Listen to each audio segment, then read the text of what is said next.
تک تکتون، مخصوصا کسایی که چهره‌های جدید هستن. خودم اولین بار میبینمشون و امیدوارم که امروز یه روز خیلی خوبی رو در ادامه با هم دیگه داشته باشیم. نازنین جون که زحمت کشیدن و من انشاءالله در ادامه براتون مدیتیشن شکرگزاری، بخشش و عشق به خود رو میگم و نیتم این بوده که از هر کدوم از اینا یه ذره بچشین. یعنی تک تک این مدیتیشن ها خیلی عمیقه، بعضا هر کدومش حدود نیم ساعت زمان میبره، ولی ما خواستیم یه ترکیبی ازش رو داشته باشیم که حالا شما بعداً اگر خواستین میتونید مدیتیشن بخشش رو به صورت مفصل برید تو پادکست من بشنوید، عشق به خود همینطور، شکرگزاری همینطور.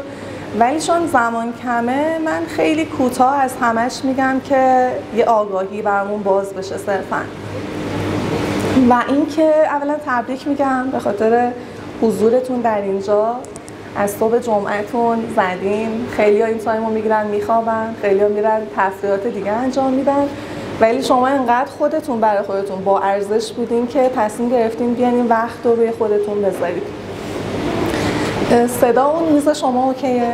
خب خیلی هم عالی. اگر یه زمانی حین مدیتیشن کم بود دوستان به من بگن که میکروفون رو نزدیک‌تر بکنم. اولا میخوام بگم که مدیتیشن کردن خیلی کار راحتی نیست برای بدن ما. دلیلش هم اینه که ما هممون 30 سال، 40 سال، 20 سال توی فرکانس دیگه زندگی کردیم، همیشه تو افکارمون بودیم، دائما داشتیم فکر میکردیم، نشخوار فکری به مشکلاتمون، به اینکه گذشته چی شده، دغدغه آینده که آینده چی میشه، پول دارم ندارم، تک تک این مسائل. و قطعاً کار راحتی نیستش که این مغز رو بیایم خاموش کنیم، افکارمون رو متوقف کنیم و در لحظه حال زندگی بکنیم. مدیتیشن ساده ترین تعریفش همینه دیگه، افکار رو دگمش رو بزنیم خاموشش کنیم و وقتی که افکار خاموش میشه آگاهی ها شروع میکنه برای ما میاد، چاره حل خیلی از مشکلاتمون برامون باز میشه و خیلی اتفاق فوق‌العاده. یعنی جدا از اینکه شما احساس آرامش عمیقی رو میتونید تجربه بکنین، در واقع میبینید که زندگیتون عوض شده، روابطتون با اطرافیانتون تغییر پیدا میکنه، میزان علاقه‌مندی و اعتماد به نفستون تغییر میکنه. خیلی وقتا شغلتون رو تغییر میدین، شغلی که یک عمر به خاطر اینکه فقط برید پول در بیارین بابتش رو، خیلی‌ها بعد از مدیتیشن تغییر میدن و میرن دنبال علایقشون و همه هدفشون اینه که لذت زندگی رو ببرن. چیزی که حالا امروز میخوایم بیشتر روش تمرکز بکنیم بدنمونه. یعنی یه باور غلطی وجود داره که بدن ما یه مانعیه برای اینکه ما برسیم به اون معنویت. اصلا همچین چیزی نیست. یعنی در گذشته هم اگر نگاه بکنین خیلی‌ها، حالا بعضی از مرتضا میمدن به خودشون گشنگی میدادن برای اینکه به معنویت برسن، یا نمیخوابیدن یا هر کاری که ممکن بود که حالا خللی تو بدنشون ایجاد کنه برای اینکه بدن رو بی‌ارزش کنن تا به اون معنویت برسن. و این باور غلط مرسومه. اتفاقا یک رابطه کاملا دو سویه بین بدن و روح و روان ما وجود داره. کما اینکه اگر شما ورزش نکنین، اگر غذای خوبی به بدنتون ندید، اگر استراحت کافی نداشته باشین، میبینید که روح و روانتون هم تحت تاثیر قرار گرفته. و اتفاقی که میفته، یعنی در واقع اعتراضش رو بدن همیشه میاد به صورت درد بروز میکنه. من اگر حواسم به بدنم نباشه به صورت سردرد ممکنه یه علامتی نشون بده، بگه که من حالم خوب نیست. کاری که ما در این مواقع میکنیم چیه؟ قرص میخوریم، سرکوبش میکنیم. یعنی اولین چیزی که به ذهنمون میرسه یه آمپولی بزنم، یه قرصی بخورم، ساکتش کنم. ولی واقعیت اینه که بدن ما انقدر هوشمنده که قطعا یک دلیلی داره که این درد براش ایجاد شده. توی مدیتیشن های تتا هیلینگ یعنی اصلی ترین کاری که توی تتا هیلینگ اتفاق میفته ریشه یابیه. شما درد دارید نمیرید قرص بخورید، میرید در فرکانس تتا و ریشه یابی میکنید که این دردی که الان براتون ایجاد شده علتش چیه، علت روحیش چیه، چه چیزی در زندگیتون جای خودش نیست که این درد برای شما ایجاد شده.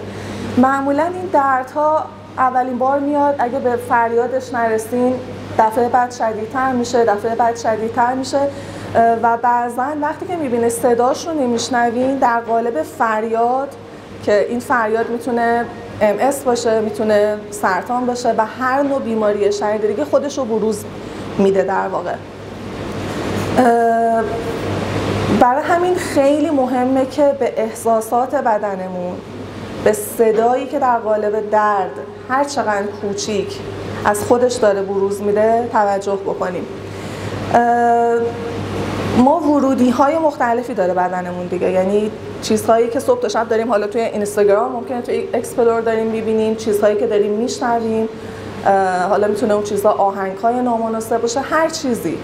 یعنی ورودی صرفاً اون خوراکی نیستش که از به بدن ما در واقع وارد میشه که حالا خیلی وقتا سوسیس و کالباس و فرآوردهای غذای فرآوری شده که مصرف میکنیم خب خیلی داستانهای مختلف ایجاد میکنه و باز دوباره این چیزیه که باعث میشه بدن ما صداش در بیاد، یه هینتی به ما بده.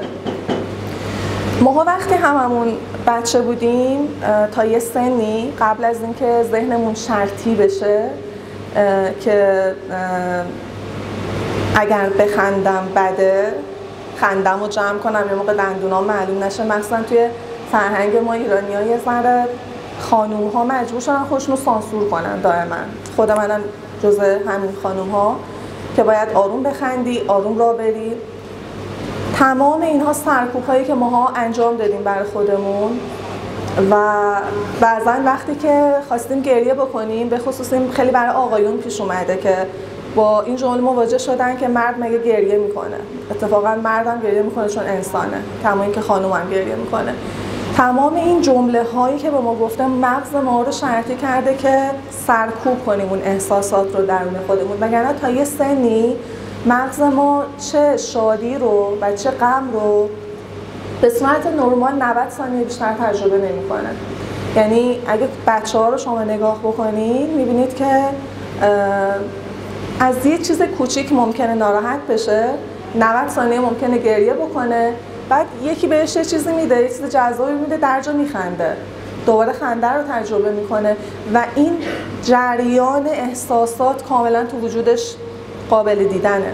ولی ما آدما نه، اگه کسی که ناراحتی میبینیم اون کینه رو، اون غم رو 1 سال 2 سال بعدن تا آخر عمرمون تو وجودمون نگه میداریم و همین نگه داشتن احساسات بلایی به بدن ما میاره که بعد در قالب بیماری در واقع شاهدش باشیم.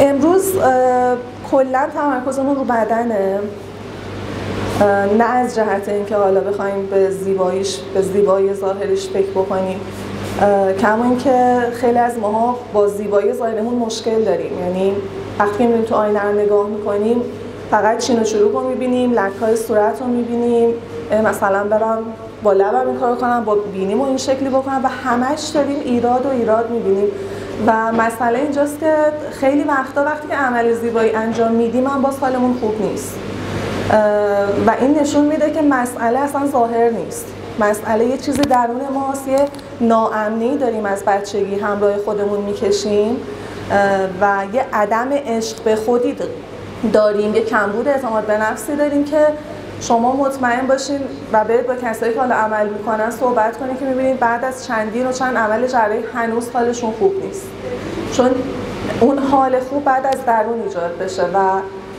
اینم با چیزی اتفاق نمیفته مگر با مدیتیشن.